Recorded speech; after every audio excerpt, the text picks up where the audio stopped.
Welcome, my darlings, to a fascinating and terrifying world of darkness, as I guide you through the uncanny valley of the strange and unusual. Follow me. Follow the monarch through the depths of the abyss.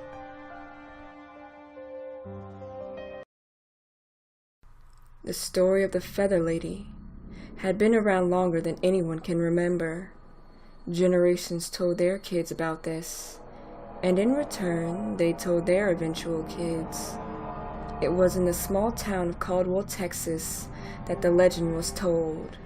But just outside the town, about a 10-minute drive, was an old country road, which had a typically Texan red rock road as an entrance that led to a small community called K-Day Lake. And this was where the legend of the Feather Lady was born.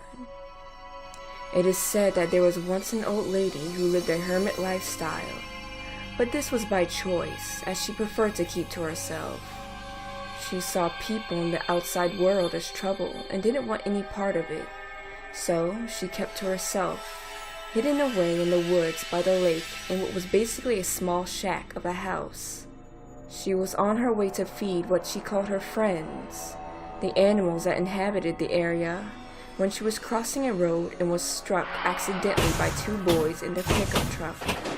The boys panicked, as it was clear the old lady was dead on impact, and also there was no way a lady her age could have survived. So after mulling over what to do, they decided to bury her rather than ringing the police through fear of the consequences. They walked into the area of the woods that was hidden away from view of roads or any houses.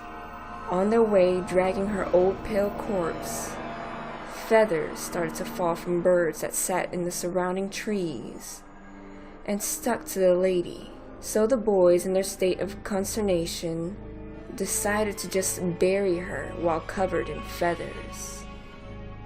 Later that night, the boys who lived in the trailer sat down to watch a movie, hoping to distract themselves of what happened earlier.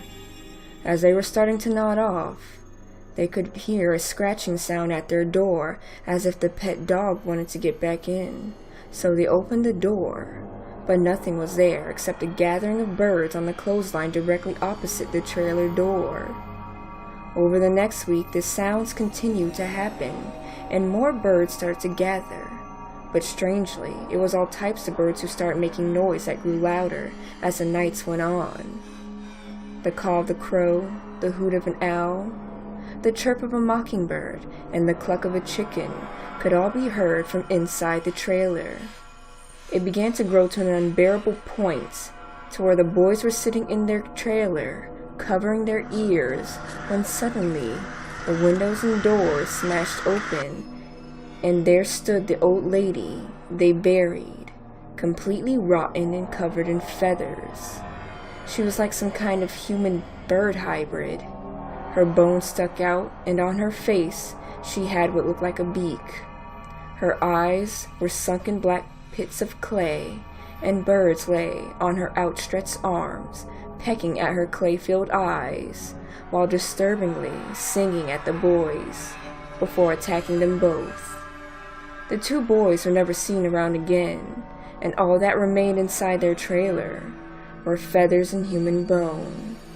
Nowadays, it has turned into a bit of a scare prank for parents or camp leaders to play on kids.